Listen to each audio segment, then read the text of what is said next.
এখন আমাদের দাবি এখন পর্যন্ত আগে থাকি, তারপরে আমাদের উপর যে উপর মহল থেকে সরকার আমাদের উপর আক্রমণ করা হবে, এখন পর্যন্ত দেখছেন আমাদের ধাওয়া করে ব্যবহার করতেছে।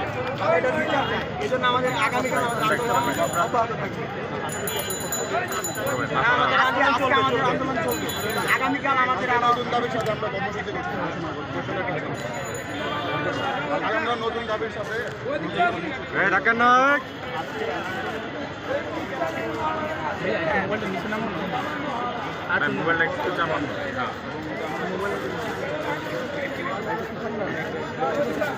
মানে শেষ পর্যন্ত দেখা বলতে কি সেটা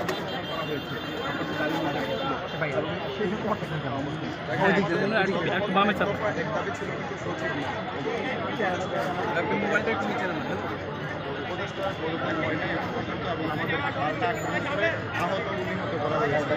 আমাদের ভাই আমরা এখন পর্যন্ত খবর পেয়েছি 2 জন নিহত হয়েছে। এর দায়ভার অবশ্যই করে যোগাযোগ করার জন্য আমাদেরকে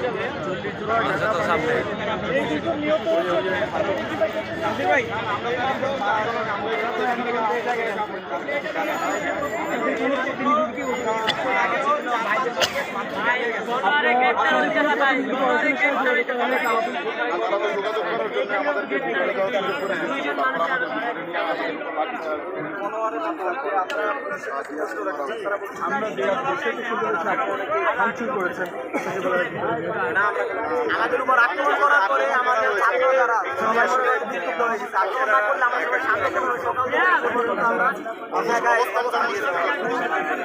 আমাদের উপর লাঠি চার্জ করার পর আমাদের যে বোনরা আসছিল ওদের উপরে লাঠি চার্জ করা হয়েছে। অনেকে মনে করেন যে গুরুতরভাবে আহত হয়েছে। কতজন আহত হয়েছে আপনাদের? আহত অগণিত, মনে হচ্ছে এখন পর্যন্ত ওই জায়গায় অবস্থানে আছে, বুঝতে পারতেছি কিন্তু অগণিত চোখের সামনে ভাই 20-25 জন সর্বনিম্ন দেখেছি, এর বেশি রক্তাক্ত অবস্থায় দেখি। তারপরে জেলা কৃষি আপনি কি আপনাকে আন্দোলন চালিয়ে দেবেন বা চালিয়ে হ্যাঁ আন্দোলন অবশ্যই চালিয়ে যাবেন? হ্যাঁ অবশ্যই আমরা আগামীকাল কর্মসূচি দেবো এবং এটা আমরা জানাই দেবো সবাইকে। সর্বশেষ এখন পর্যন্ত আমরা আগের দাবিতে অবস্থান নিয়েছি, নতুন দাবি নিয়ে আমরা কাজ করবো। পদত্যাগ করতে হবে, হ্যাঁ এরকম যোগ্য ব্যক্তিকে বসাতে হবে চেয়ারে। কোনো যোগ্যই না শিক্ষা রাতে 3টার সময় কিভাবে পরীক্ষা স্থগিত করে? আপনার সাথে কি কোনো ছাত্র সংগঠনগুলো যারা রয়েছে তারা কি আপনার সাথে এক প্রশ্ন করছে?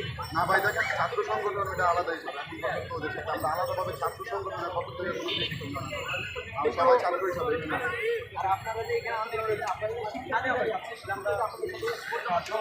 অবশ্যই অনেক শিক্ষার্থীরা আসছে আপনাদের সকালে যখন দেখবেন, সকালে আমাদের ঢাকার ভিতরে অনলাইনে যারা অনেক ফেমাস যারা শিক্ষক আছে তারা কালকে থেকে এটা বিপক্ষে আছে। তারপর সকালে তারা আমাদেরকে আহ্বান করে নিয়ে আসছে। আপনি রাজশাহীতে দেখবেন মনে আমি পাই, সে কিন্তু রাজশাহীতে সব ছাত্র ব্যাগ করে চেয়ারম্যানের সাথে দেখা করছে।